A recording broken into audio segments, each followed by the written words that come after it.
sort of what the RIDL does. So my name is Tom. I work in the RIDL. My boss chose the name RIDL, so I didn't choose that. If you see a reference to Harry Potter, that's not on purpose. But if it helps you remember me, that's great. So who am I? I started my life as a hard scientist. So I'm a PhD in organic chemistry.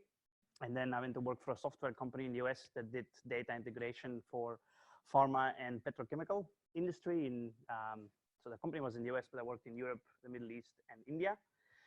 And then since I was from Belgium, I joined one of the pharma companies in Belgium and was responsible for data capture and visualization of early discovery data, so small molecules and biomolecules, so visualizing them and making them till the point putting them in a human. So I kind of help scientists implement solutions and then sort of help them put their not really put their data in, but help define or help the leadership define which things they should look at to decide which project they should kill off from a data point of view.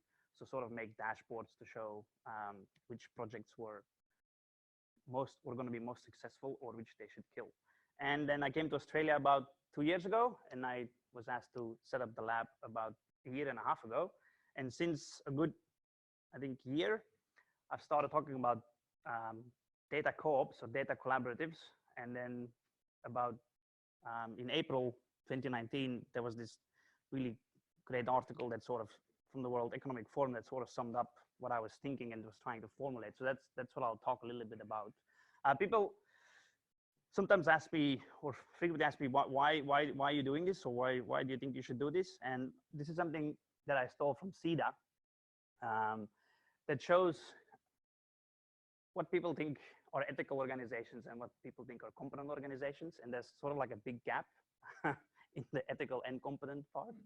And NGOs are viewed as ethical and companies are viewed as competent. I found it funny that the government is less competent than unethical. I don't personally agree with that, but I think it's interesting because I think we need some things on the right top corner. And I think universities in Australia might be there, but working with data, I think we need to get something up in that corner that sort of gives people the trust and sort of confidence that people know what they're doing and won't like screw them over.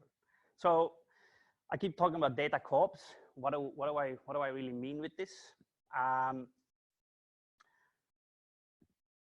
More and more you see collaborations using data within business. I think you see it very often. It's sometimes visible, but often not visible. I mean, there's a whole bunch of banks that work with other agencies where they buy data, and then they make a certain assessment of you. And before, if you sign up for something like a loan, they already kind of know half the things that you would expect that you would have to tell them.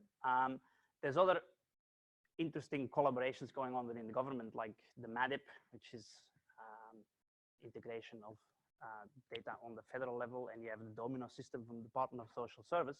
What I'm talking about, or what I'm proposing, and what this great article does, is sort of trying to get a bank, Red Cross, Department of Health, to sit together and share data on a very, very sensitive level. So I'm not talking about the aggregate. I'm talking about family IDs or a name or an address, because it's the sort of work that we try to do for some community organizations really requires individual data points to be able to make some decisions, to be able to see some insights. A lot of the work we do works with aggregate data, and it's very interesting to see what goes on in a place. But if you really want to help the place, and you really want to be able to say, okay, we helped that many individuals, and you really want to be able to say, okay, it's not gentrified, but you actually helped individuals and you improved the outcomes individuals, I think that you will need sensitive data, and preferably sensitive data, not to just have sensitive data and show it to people, but to make certain insights and to show evidence towards certain things, which I'll talk about in a bit. I know I'm talking a bit esoteric. I'll give some examples in a bit. So what's a data co-op? In my head, it's a place where it's not something that's like the ABS, which is like, this is a thing and it's gonna then do the census and then we're gonna keep that data. It's sort of more moldable, where you bring people together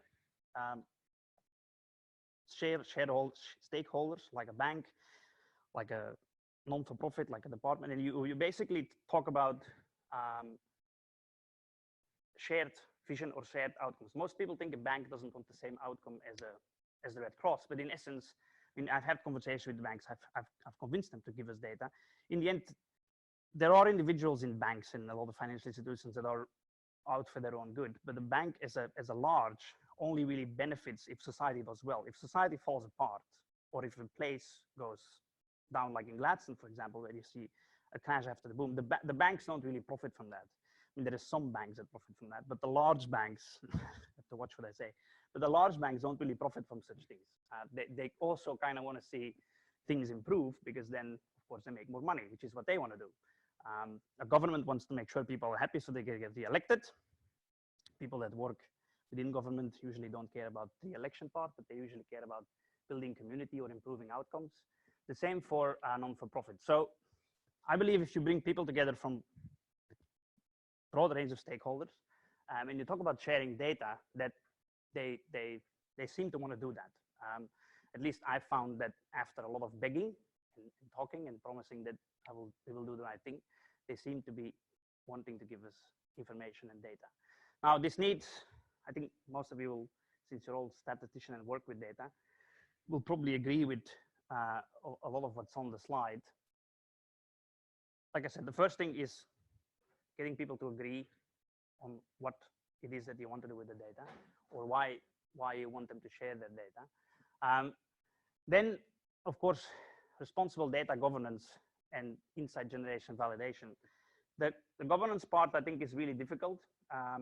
We are trying to activate community data that sits within community or sits within non-for-profit organizations. There isn't really a lot of governance around this.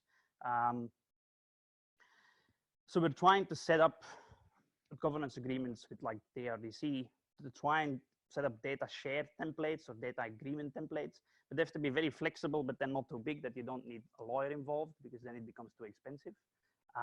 But since you're talking about sensitive data, you sort of need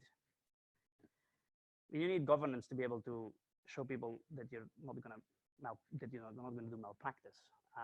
Another thing that I think, which at least what we try to do, is if you're going to ask people for their data, and I think this happens not enough, is you ask them to sign a consent form, or you ask them to sign something, and then you go off and then they don't see you again. And that's a bit like, what are you doing? You're all harvesting this and then nothing happens. There needs to be more, that's something we try to do, there needs to be more effort immediately into showing, if you take someone's data, what are you going to do with it, and what could you not do when they didn't give you that data? And that's something that we try to do. Insight generation and validation, I don't think I need to talk to you about that. I think when people give you data, since you're the statistical society, you probably all know how to create insights. I think the insight adoption is a very important one that we in the lab do. So we have something which we call a community insight lead. It's a person who used to work in a community organization, and she basically goes to NGOs, local councils, sometimes departments, but usually they already have some idea what they're doing. And we build them data products that I'll show you in a bit. But we kind of tell them, well, you have this data now, what should you act on and what should you not act on, and what are the conclusions you should take, and if you want to measure progress, how should you do that? What should you be careful for? So I talked about things like, if you improve a place too much, you might gentrify it, and it's very tempting for community organizations to then say, look how amazing we are, we have improved what we do, but you haven't really improved outcomes for individuals, you've just displaced individuals. So that's what I mean with insight adoption. We try, and a lot of the work that we do is really show very simple maths to policymakers within local council or within a community organization, to show them, if you see these type of trends, that's what that means. And don't do maths like that. Don't pick data the way it looks good for you. Don't make your colors look like when they have an annual meeting or they have to make a report. Don't cherry pick things, because it will bite you in the ass afterwards. And then I think an important one, which depending who I talk to, they get a bit surprised how I say that, but I mean, the lab that I run and the partner lab that we have at Swinburne, we're sort of funded by philanthropic organization and the university, which sort of is like a sponsor. And then we do work for NGOs and departments. But I think as we generate more and more, or as we sort of collect more and more data, there is more and more value there. There is this point after, I think, 3 years where at least our lab should become financially independent. And I think by collecting some of the data that I talked about, I sort of hope that that's monetizable, which is very difficult because it becomes sort of, you don't want to push that too much because then you become something like Data Republic. It has to be, you still want to have that ethos of these people are not out for the money. These people are trying to create common value, but yeah, something needs to be paid too, of course. That's a bit annoying. And then of course, yeah, all of this, if I talk about what I talked about sensitive data, this needs to be secure and need to have proper, I don't know the words by heart, so I'm gonna have to move this. It needs to be accountable, transparent, auditable, equitable, and it needs to be very ethical.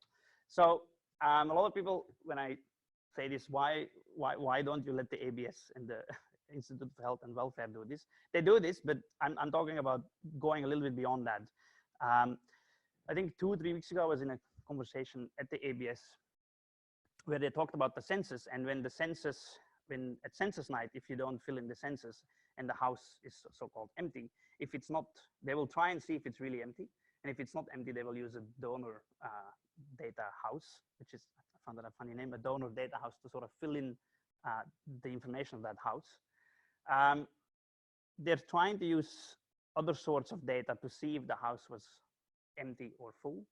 And there were a few people in the room that really got very anxious and well, provided strong feedback around them using non-government data. So even within the public, there is this view of, should someone from the government use non-government data? And I think there's something to be said there. I mean, there's always a chance that they'll start using this for compliance. I mean, I'm sure the ABS won't, but someone else might. So I believe that there is an opportunity for, it's back to the slide about the competence and the ethics, something like universities or labs that are supported by multiple universities to combine government, non-government, and private data in a sensitive manner, because you have less of that conflict of interest, because part of what the lab does is sort of evaluating if the government is doing a good job, and there's sort of a conflict of interest if the government is going to do that themselves. I mean, no company does their own audits. That's just usually done by an external. So that's why, again, I believe that there is a space within this environment where you don't want business to do this, because then this will become a money game and it will be used to sell you more stuff, which is not really useful. I think it should be to create common value, which is where I believe at least most people in university are after common value or creating public value. Which brings me to the lab. So what does the lab do? So the most of what we do is try and create capacity within communities. So that's community organizations and the individuals within communities. So we make them dashboards. So we go in, you'll see, I'll show you one, but we go and collect data. Sometimes we get it aggregated, sometimes we get it on the individual. A lot of the time, the people or the organizations that we work with have no idea how to aggregate. So they just send an Excel with names and stuff that they did. And then we tell them, please don't send it in an Excel. And then we aggregate that up and visualize that in a certain way. And then we try and explain, or we try and explain to them what they can do with it. We try and help them with advocating within government or with their philanthropic funders or anywhere else with the sort of data products that we make. And then we try and help transdisciplinary research. A lot of the work within the university that we do is basically when scientists that are not that data literate come to us and they have 5 different data packages and they want to combine them, and we just do some simple wrangling and just make sure that they can compare across the 5 data sets. And then of course we try and set up these sort of data collaboratives, which brings me to my first app, and oh, that was too quick. And I hope that works. No.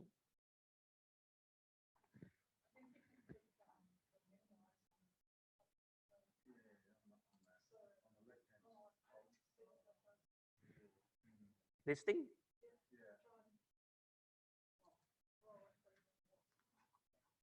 I'll get there.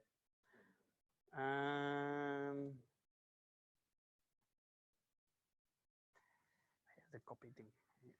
No. Hope there's internet on this. There. Ah, here we go. Is this internet? Okay. So this is, we started sort of working for Logan Together. So Logan Together is a community organization that focuses on Logan. There's 45,000 kids in Logan. About 15,000 of them are what you could call disadvantaged. And if you use the Queensland numbers, there should be 9,000. So their initial goal is getting that 15 to 6. I can send those slides, and I mean, all of that is public. Ah, okay. I was trying to get out of the way of the picture. I mean, if you start, this is, of course, very obvious stuff like the population, but we have more interesting things that are focusing on Logan Together. So like I said, Logan Together focuses on getting kids, on getting the number of disadvantaged kids down. So it's anything from getting them vaccinated, making sure before they're born that the mothers don't smoke.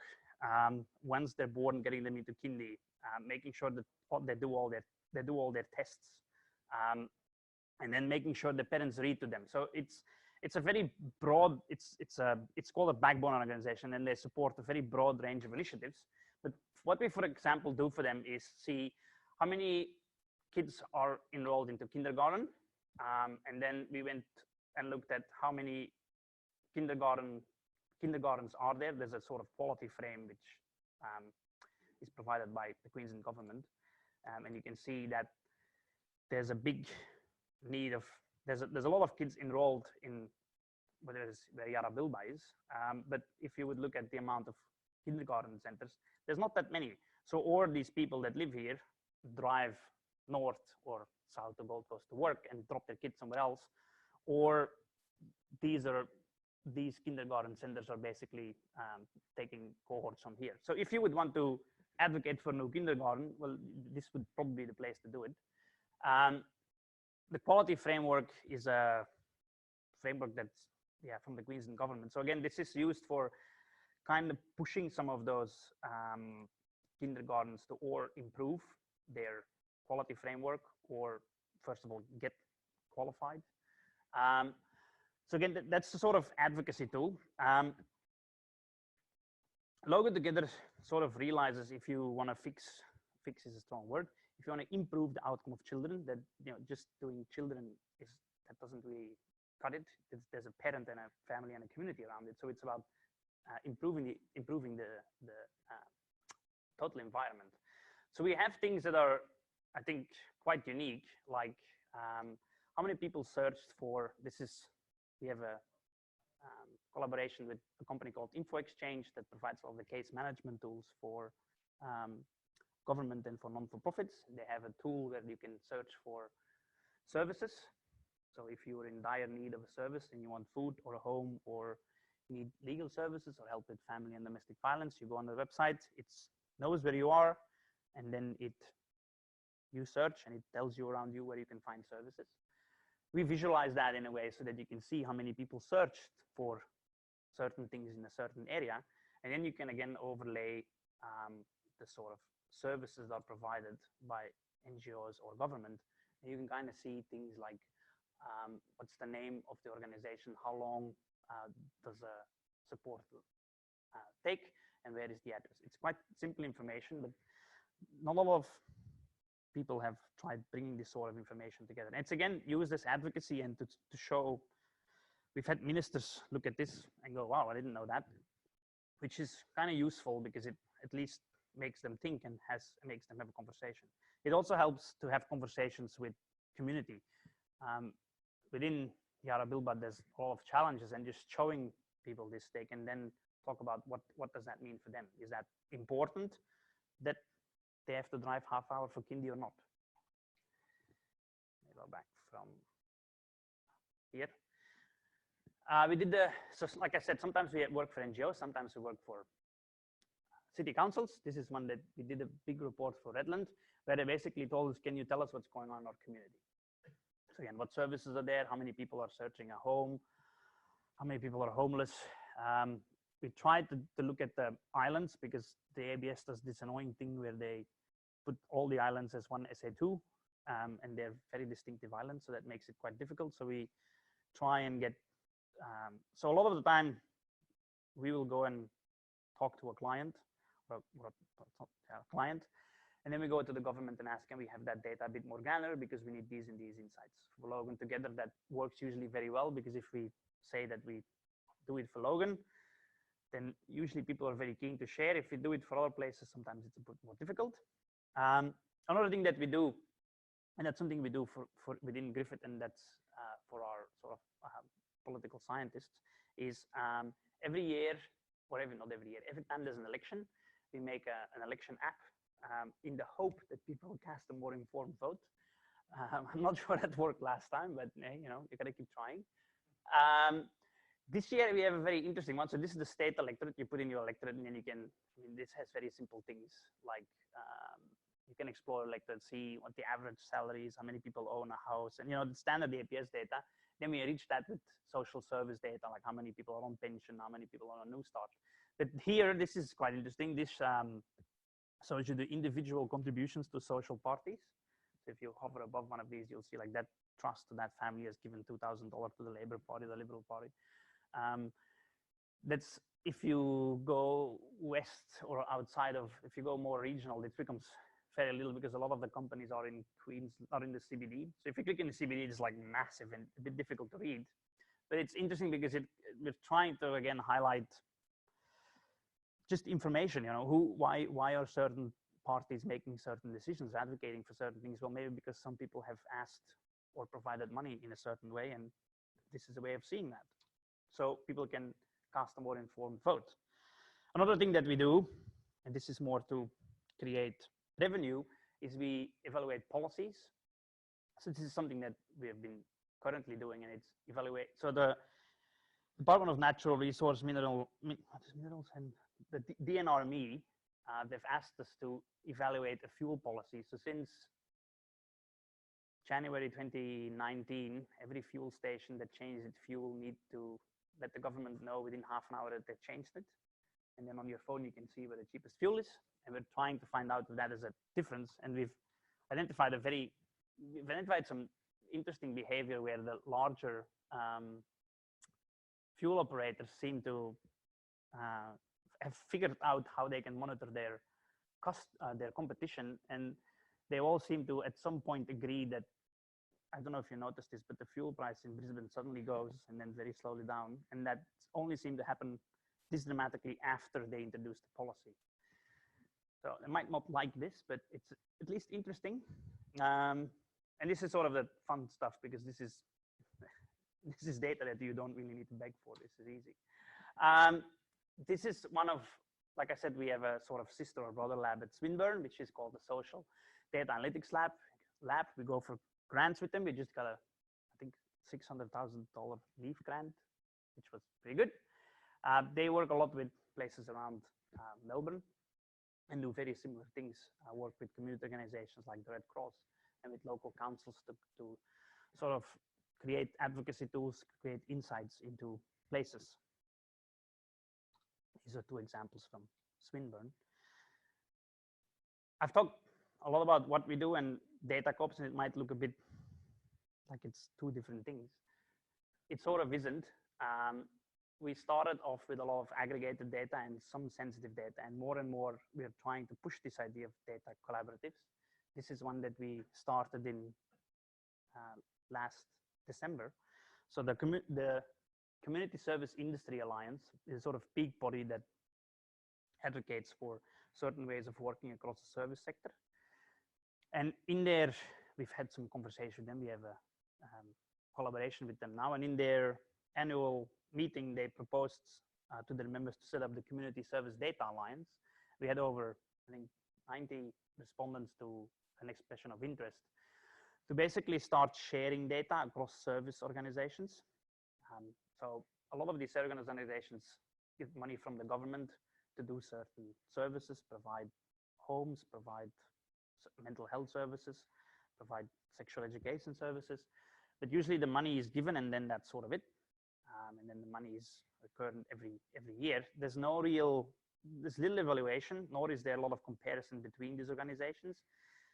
They wouldn't, so this is where I see that data CoOps can provide a lot of value, because they would at all costs not want their information to go to the government, because, well, I mean, they're getting money from the government, so why would you give them, unless the government demands, show me what you're doing with my money, they're not going to hand over the information of what they do.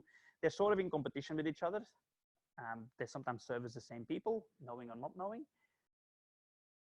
If someone wants to sort of help this industry and sell them, you know, of the 100 people you're servicing, there's a good 35% of them that are the same, and you're sort of doing the same thing, and you're basically just people are running around in circles.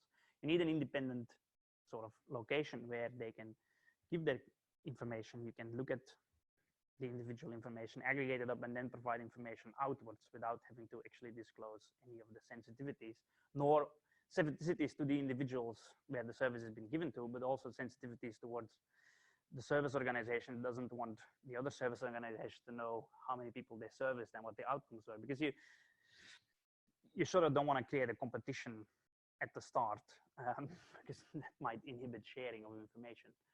So this is something that I'm quite excited about. Even the Department of Social Service and the Australian Institute of Health and Welfare replied to the expression of interest and said, we really like to understand what you're doing with this. This sort of fits, this data CoOP principle fits into, I don't know if most of you know this, but at the federal level, there's an initiative called the Data Sharing and Release Act, which sort of sees the creation of something like the ABS and Australian Institute of Health and Welfare, sort of accredited data organizations that do linkage but don't sit within government.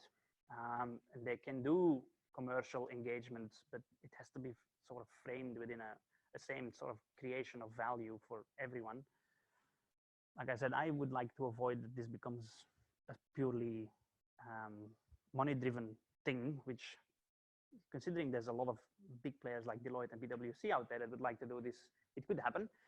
But I would like to see a couple of universities get together and, you know, create this sort of university-like ABS and Institute of Health and Welfare organization that provide linkage, store sensitive data, but do it in a way that's trusted. I've had chats within my university, and doing it within university, I don't think it's going to happen, because the lawyers will not allow one university to do it because the liability is too high. So if you would do it in a vehicle that's supported by a bunch of universities, you have the benefit that you have the trust of all universities, and you don't have the liability of one university. So that's why me and the guy from Swinburne are trying to set up things like that. This is something that I'd like feedback on this, because this is something that in my head I've been struggling with. There's this thing that we need to create trust with people. Like, if I ask you for your data, you need to trust me.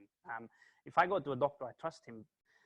I don't know why, but you trust the doctor usually when he says you should take this pill. And if you think about what sometimes doctors do, I mean, it's quite profound, and a lot of people trust them blindly. I don't know if this has to do with the oath that they take or just the aura around it, but in my head, within the data space, we need to create something similar where we show that we adhere to a principle, and it creates trust for people to say, okay, these people know what they're doing and they're not going to make money out of me. And if people then make money, we should like do what they did with the doctors in the beginning and strip them of their rank, or, you know, put them on the, how do you call that in English, when you put someone in the thing in the middle of the middle level? Yeah, you flog them in the square. Because, I mean, basically what most of us do is we start from a bunch of data, and it's here where we make judgment calls of what we're going to take and what we don't going to take, and then in the end we visualize something. But that middle part can be done in different ways. I have this beautiful slides from Trump where he looks at the election and how he really like uses colors to make his point more stronger. So he uses the election numbers to show, look, I've won from the Democrats, but if you look at the hard numbers, I mean, he had less votes. But it's very interesting that someone actually helped him do that, because I'm sure he couldn't do it himself. But that's the sort of stuff, like, it's the sort of stuff that we shouldn't really be accepting from peers, in my opinion. If we want to work with sensitive data, there needs to be a standard, and we need to uphold that. And I don't know, maybe an oath helps, maybe it's something else, but at least I hope that we get to that space. That's it.